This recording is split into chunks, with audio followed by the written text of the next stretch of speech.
Somebody asked me what I felt about what was going on in this country and how things would unfold and whether I'm worried or not. The answer to the question is yes, I am worried. And let me tell you what I believe is happening. There are four major forces in this country today. I'll call them four horns. Two are in the southwest. One is in the east. And the fourth one is Buhari, and he represents the north.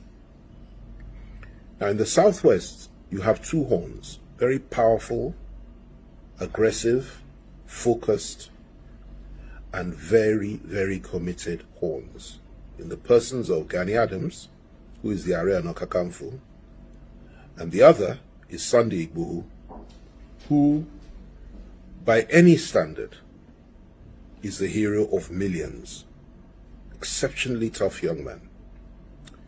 Now, these two forces, they represent the heart, soul, and mind and spirit of the Yoruba people. They cannot be stopped. They're not politicians. They cannot be intimidated. They cannot be threatened. They're extremely focused, and both of them, if sufficiently provoked, the kind of mass following they have, their readiness to die for their cause, they're extremely dangerous. Thankfully, they're good men, and men that simply want a fair deal in a wider Nigeria for our people. Also men that are committed to the cause of Oduduwa Republic once it is clear that there can be no fair deal in a wider Nigeria. They're totally committed to that. In fact, they're simply waiting for the integrationists to offer a better deal. Outside of that, they're leaving. And when they decide to go, it will take a war to stop them. And they have the hearts of the people. In the east, you have Nnamdi Kanu. I know him, exceptionally tough, very courageous, and he has a massive following.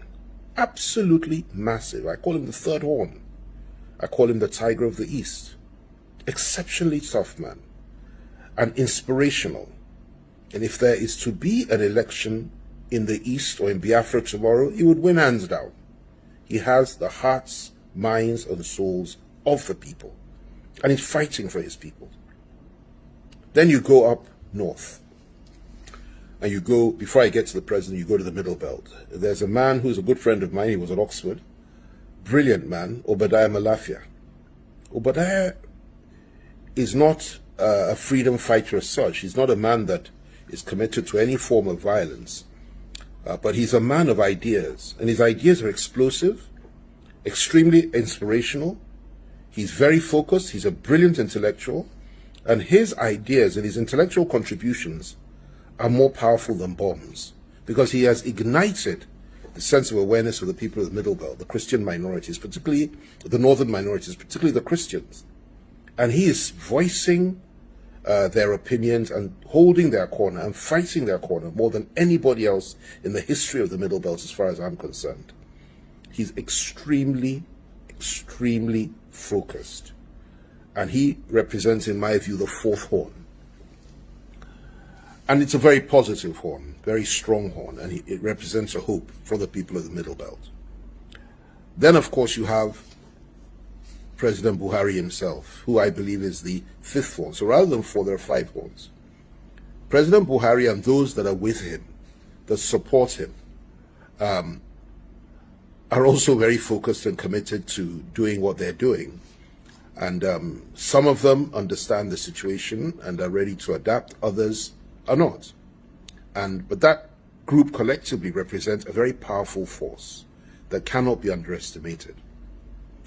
Within that camp, there are various groups. I mean, I won't go into that now. Some are more liberal and more moderate than others. But by and large, these are President Buhari's loyalists and his people. Now, these 4 or 5 horns are the ones that hold the destiny of our country. If they conflict, and if there can be no compromise between them at any point in time, and if we do not agree on a formula to avoid war in this country, if you cannot somehow assuage the feelings and persuade the Igbohos, the Adamses, and those behind them to try to be a little bit more understanding about what's going on and try to reach out to them in peace and in love and try to build that bridge, it would be a very dangerous situation we're entering into. The same with Nnamdi Kanu, and the same that the people that Obadiah represents in the Middle Belt. And that's all left to the forces that hold the state. That is Buhari's government and Buhari's people. Now what I have said so far may have lost most people, because it's really not for the less discerning and people that cannot think deeply. It's very profound what I've said, but they say a word is enough for the wise. The dumb may not understand it simply because they're not wise, but the wise will understand what I'm saying. And in a nutshell, what I'm saying is this: politicians may act and behave as if really nothing is happening and that things are in order and that we're moving towards 2023, and they are totally and completely besotted and obsessed with who will become president tomorrow, or at least in a couple of years. But what they fail to appreciate is that in 2 years' time, there may not be a Nigeria left if things go on as they're going now. And I kid you not, I'm very, very close to many, many politicians in this country. I've been involved for many, many years. And I have never seen this level of ethnic nationalism being expressed and being exhibited amongst the Yoruba people and amongst the Igbo people and amongst the people of the Middle Belt as I have today. In fact, it's so extreme that I'm sure it's far more so than even just before the Civil War. And that's what we're dealing with. And people like Igboho, particularly, and Adams, and Kanu, and Obadiah Malafia, and even Buhari himself have tapped into the power and the attraction of that ethnic nationalism. Rightly so, in my view. It can be used in a positive way if it's used properly, if tapped into that, and there's nothing wrong with that.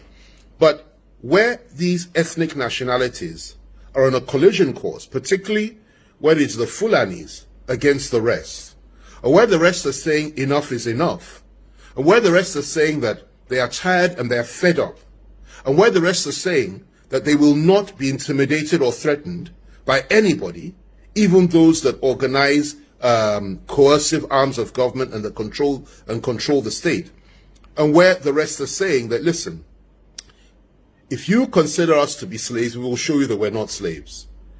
And you have people rising up in those areas, like the names that I've mentioned, like the horns that I've mentioned, to say we will defend the honor and the future of our people and will preserve the lives and property of our people no matter what. This goes beyond politics. This is about national survival. It's about the survival of our ethnic nationalities, and it's about the unity of our country. So I would urge politicians and those that cannot think very deeply to begin to think about what's going on. We're sitting on a keg of gunpowder, and we're acting as if nothing is happening. We've put our heads in the sand like an ostrich, and we're pretending that nothing has gone wrong. In the East today, people are being killed every day, being butchered by our security forces. And of course, unknown gunmen, as they call them, are also attacking not just civilians, but members of our armed forces, members of our police, and so on and so forth, which of course I do not support. I think it's wrong. Violence both ways is wrong. And two wrongs do not make a right. So what's going on there is unbelievable. In some cases, in some parts, policemen cannot even wear their uniforms now because they're scared of being attacked. And this is very sad. Same in the South. In the Southwest, you have massive militias being built up around two charismatic leaders who are prepared to go all the way if sufficiently provoked and if the state cannot guarantee the lives and properties of the Yoruba people. And let me tell you, it is only because the elders of the Southwest have been holding them back and chanting restructuring as a way out. That is why the West has been a little bit restrained. This will not last for much longer. The people there are fired up and they want their own country, and you can't wish it away. The Middle Belters have been completely suppressed, subjugated, oppressed, cheated, and belittled for so many, many years now, far more than any other group in this country. They are also seeking for emancipation. They also want a way out. And that is ably reflected by the activities and words of a man like Obadiah Malaifa, like I said earlier. And then, of course, you have the core North itself, represented mainly by President Buhari and those that think like him. Not all are extreme. Some are not. And thankfully, those that are not so extreme are the ones we can reach out to and talk to. But those that are, have no place in Nigeria anymore as far as I'm concerned, and really ought to consider going back to Chad, Niger Republic, wherever they come from, and resettle there. But as far as this country is concerned, whether you listen to me or not, whether you believe me or not, and we will have this conversation again in about 3 years' time, and I'm sure at that time you will say, yet again, FFK was proved right. But for the now, the important thing is to recognize the challenges we're facing, cause these horns to come together and negotiate and discuss the way forward. Because if we don't do that, I assure you, there will be conflict somewhere down the line. The state cannot hold these forces down by arms. The state cannot suppress the will of the people of the Southwest through arms. They cannot do it. They can't do the same to people of the Southeast. They can't kill everybody in the South. They can't kill everybody in the Middle Belt. And they cannot kill everybody amongst those in the core North that also want to change. What we need to do is to establish the fact that it is important for us to sit down and talk as nationalists and see if there's a way out of this and negotiate this thing to a point that everybody is comfortable, whether through restructuring or whatever it is. What we mustn't do is continue to act as if we don't need to talk to each other and act as if nothing will change, nothing will happen, doesn't matter how many people are killed, that the state can hold the line. The state cannot hold the line in a conflict like this. It's only a question of time. It's only a question of time. And the most important thing to recognize also is this: there are men of goodwill on all sides. We may disagree on Oduduwa, Biafra, Nigeria, or even an amalgamation of the 4 zones, the Middle Belt, the South-South, the Southeast, and Southwest coming together to form one country, and the core North going its separate way. Or we may have 5 or 6 separate countries at the end of it all. Or we may believe in an integrated Nigeria, which is restructured, we continue as one. It doesn't matter what you think. It doesn't matter what you feel. It doesn't matter where you stand on the way forward. What matters is that we must have peace. We must have dialogue. We must have understanding. And we must stop this idea that you can kill all those that are opposed to you and that you can wipe them off the face of the earth and crush the opposition and crush those that do not agree with you. This cannot work. We must talk. We must dialogue. That's the way forward. That's the only way forward. And that's my preferred option for the future for this country. I continue to trust God that we won't have a war, we won't have a conflict, but I assure you, as sure as I am, that night follows day and that day follows night.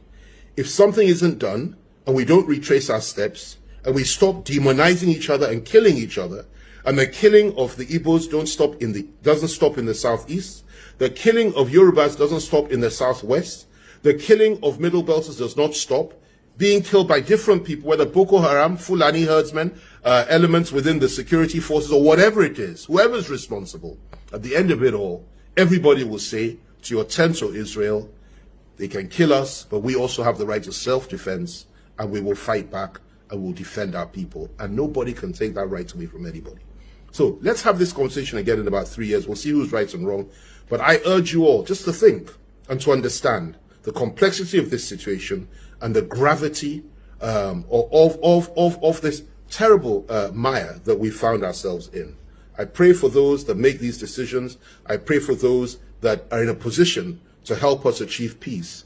And I call for dialogue and understanding on all sides, but with justice. There must be justice.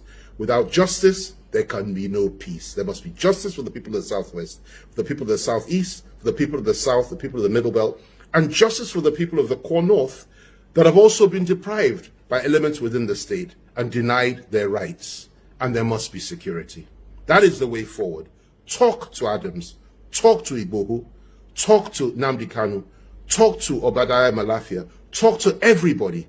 And those on the other side also need to be able to talk to elements within the Buhari government for us to now agree that we go our separate ways peacefully or we stay together in a restructured Nigeria. I end with this. What we must not do is continue as if we don't have a problem, because if we continue that way, believe me, 2023 will be an illusion. And even if we get there as one country, I really would pity whoever it is that will take over from President Buhari. We have some good candidates. Those that know me know who I believe is the right person. I've identified who I think ought to be the president of this country. But the question for me today is that, will there be a Nigeria in 2023? I pray so. I hope so. But at the same time, I will never deny the right of my people in the Southwest for self-determination if that is what they want to do.